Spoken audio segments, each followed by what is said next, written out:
After weeks of searching for Brian Laundrie, the fiancé of Gabby Petito, who was strangled during a cross-country road trip, the FBI on Wednesday announced a break.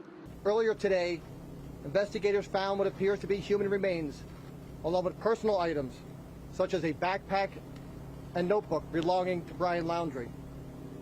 These items were found in an area that up until recently had been underwater.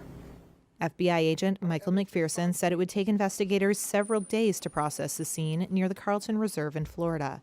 Laundrie was last seen in September after returning home from a road trip without his fiancée, who was later found near the Spread Creek campground in Wyoming. A coroner said she had been strangled. Petito was last seen alive on August 26th.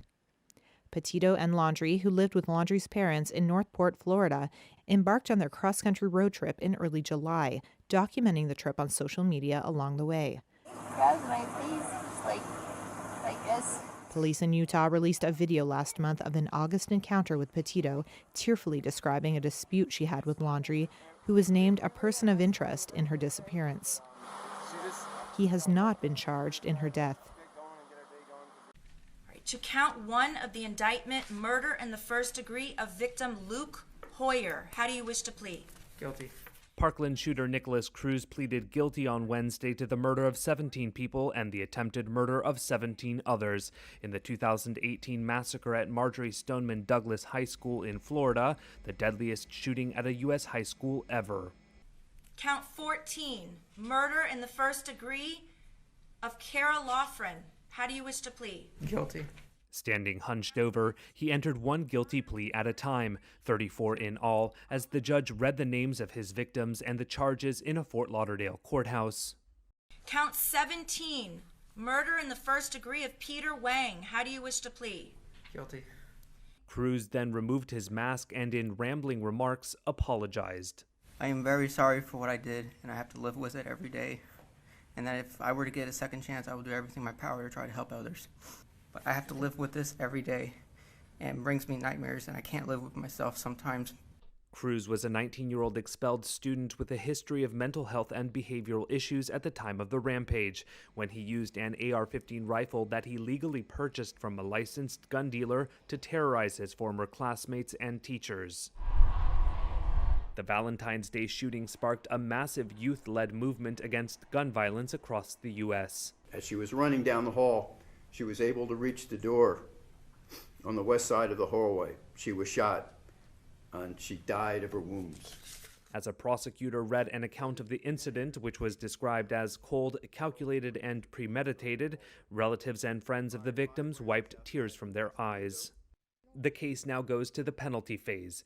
Gina and Tom Hoyer, who lost their son Luke, say they want the jury to impose the death penalty.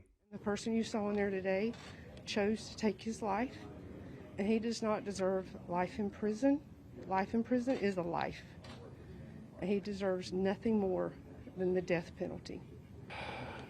I'm just looking for justice here, and justice for us is,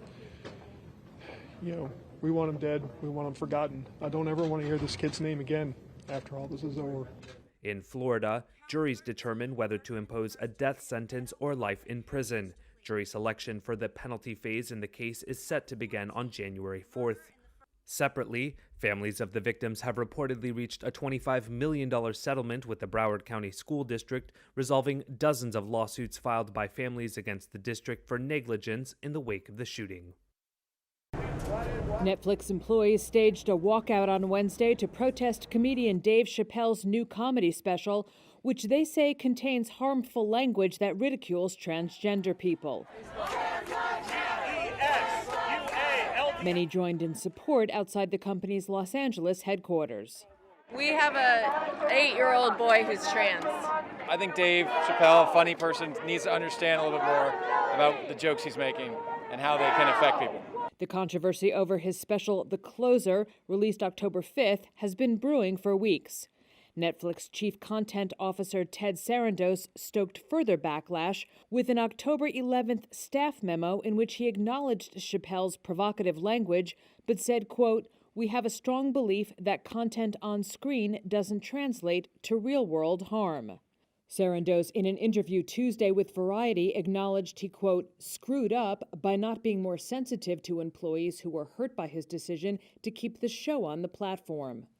While such demonstrations have become commonplace at Silicon Valley companies like Facebook and Google, this is believed to be a first for Netflix.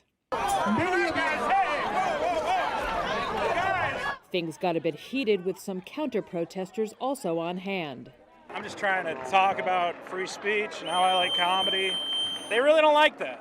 Hours before the walkout on Wednesday, a Netflix spokesman said in a statement, quote, "We respect the decision of any employee who chooses to walk out and recognize we have much more work to do both within Netflix and in our content." The Russian government is putting strict measures in place to combat a spike in COVID-19 cases and deaths. President Vladimir Putin on Wednesday approved a proposal for a week-long workplace shutdown at the start of November. Putin said the non-working days from October 30th to November 7th, during which people would continue to receive salaries, could start or stop at different times for certain regions. This comes as coronavirus-related deaths across Russia hit another daily record at 1,028, with over 34,000 new infections in the past 24 hours. On Tuesday, Moscow's mayor announced 4 months of stay-at-home measures for unvaccinated people over the age of 60. In the face of a strained healthcare system, authorities are stressing urgency in their efforts to slow the spread of the virus and confront public reluctance to get inoculated with the Russian-made vaccine. The vaccine reduces for real the risk of infection or severe complications after the disease, the death risk. That's why I certainly support the government's proposal. I want to draw regional heads' attention to the need to increase the number of vaccinations. And of course, I call on all our citizens to get vaccinated. Russia began a revaccination campaign in July, one of the first countries to do so. Even so, Putin himself has yet to receive a booster shot, according to the Kremlin. Better than expected earnings drove the Dow and S&P 500 higher Wednesday. Strong forecasts from Anthem and Abbott Laboratories lifted healthcare stocks for a second day. The Dow hit an intraday record high, gaining roughly 0.4%, as did the S&P 500. But tech stocks took a breather, leaving the Nasdaq just below break-even.